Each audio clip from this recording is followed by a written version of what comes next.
about money.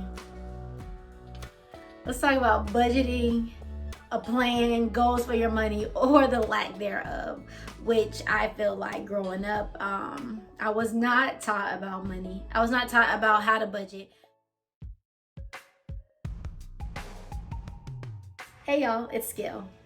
I hope you guys have noticed I wear pajamas in all of my videos because I feel like reading is super relaxing, self-care, and so I don't feel like I have to, have a big to-do about it. But I thought these are really cute because of the closed eyes and like my pictures. So I hope you like these pajamas.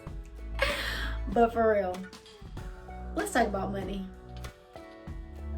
Let's talk about budgeting, a plan, goals for your money, or the lack thereof, which I feel like growing up, I was not taught about money. I was not taught about how to budget.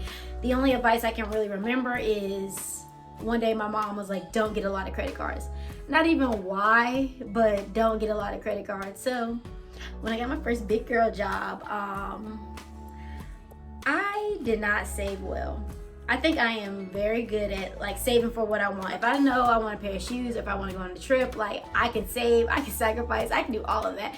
But just the act of just saving to be saving, maybe for something to come up, like was not my strong suit. And I work in the medical field, so we have a thing called PRN. That means as needed. So I have, my set job with my set hours, but I can go to other buildings, I can go to other organizations and say, hey, do you guys need help for a couple of hours on Saturday or Monday or whatever. It's very flexible, which I love about PRN, and I would do that too. So I could make a PRN check that was pretty much equivalent to my full-time check. So you would think with that, I had no use for credit cards. I had no use for loans. I could pay for and do whatever I wanted whenever I wanted. And I probably could have if I had a plan, if I budgeted, if I knew how to manage my money, which I did not. So my thing was spend it on a credit card and use your PRN check and get two things. Go on 2 trips, buy 2 pairs of shoes.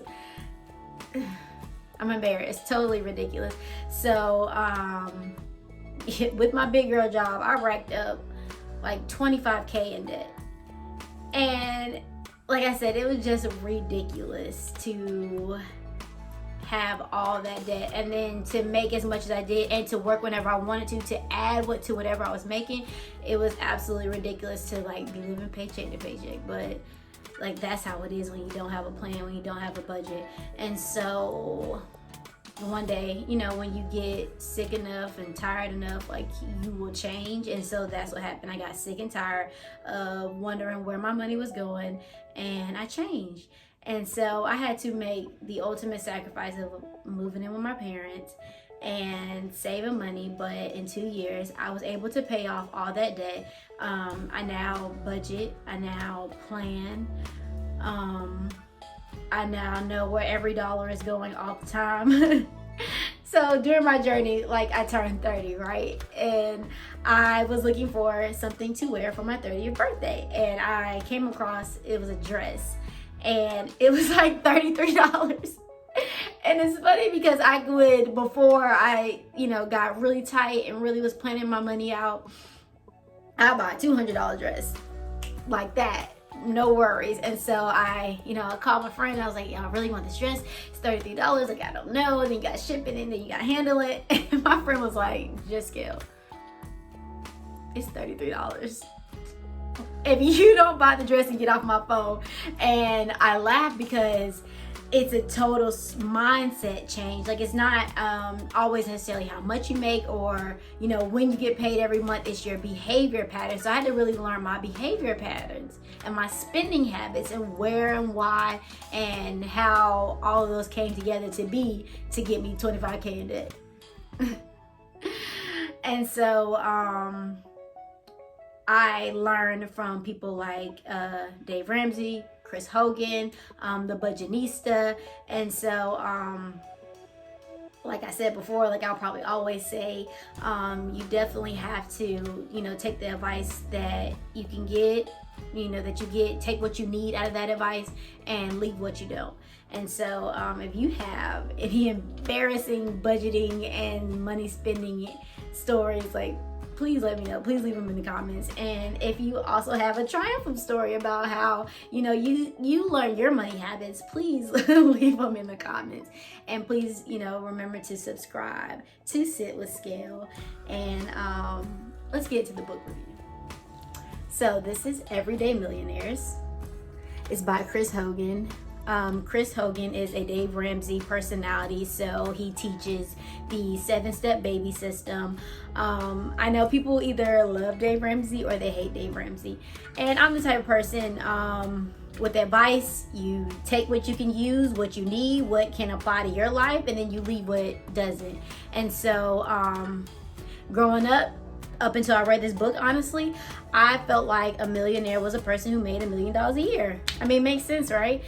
But this book teaches you that a millionaire can be a person who has $1 million worth of assets. So things that bring in money. So it could be a combination of your house, especially if you've paid it off or are closer to paying it off than not.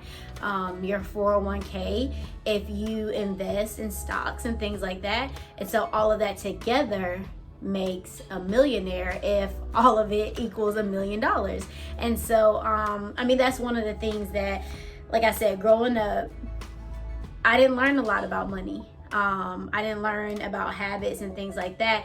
And so I also believe if you want to be somewhere, if you want to do something, you study the habits and the teaching of people that have done it. So this is the largest study of millionaires. And even if it's just listening to Chris Hogan and speaking about his journey, that's somebody who is somewhere that I want to be. And so you learn that a lot of the millionaires have similar habits, like live on less than you make. Novel idea, but like, do we really do that? Like I said before, have a budget. Don't borrow money. And then, I mean, they did have some millionaires that did say they, you know, they had a credit card, but they paid off the balance every month. Something that, like I said, I did not do. And so, I have a list of some of the things that the millionaires thought.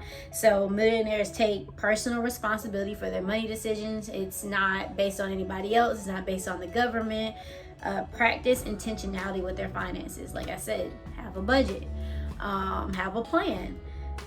They're goal-oriented, hard workers, and know that wealth building takes consistency. So a lot of millionaires don't feel like you get rich quick. At the top of the millionaire list were teachers. And so we already know that, you know, the salary of teachers, especially, you know, where you live, you probably know, I've heard of it. And near the bottom of the list were like doctors and lawyers. And so it obviously means that, like, just because you have this salary that you are just guaranteed to be a millionaire. We've heard more money, more problems, you know. And so I think it is, like I said, very important to study the habits, study the teachings of people who are where you want to be. There are plenty of statistics in the book that I thought were really, really interesting. So some facts and statistics from the book. The number one contributing factor to millionaires' high net worth is investing in retirement plans. So not necessarily get rich quick, and consistency over time. 68% of millionaires with a college degree never took out student loans. So definitely not borrowing money and not spending more than what you make.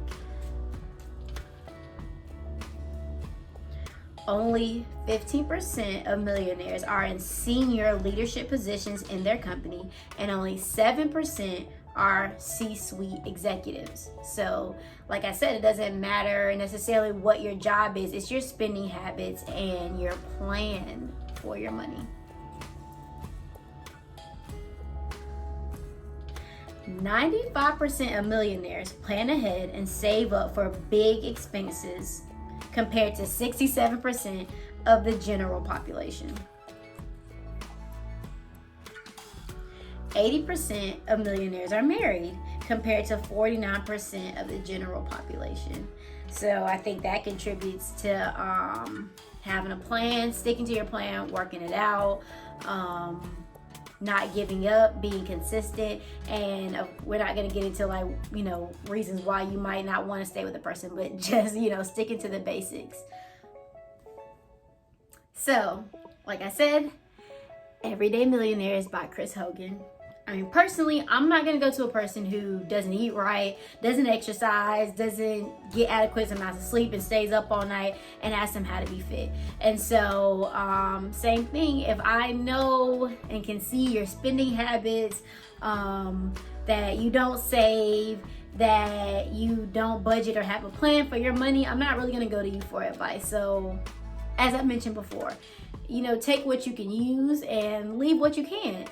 And everything does not work with everybody. Everybody has different habits.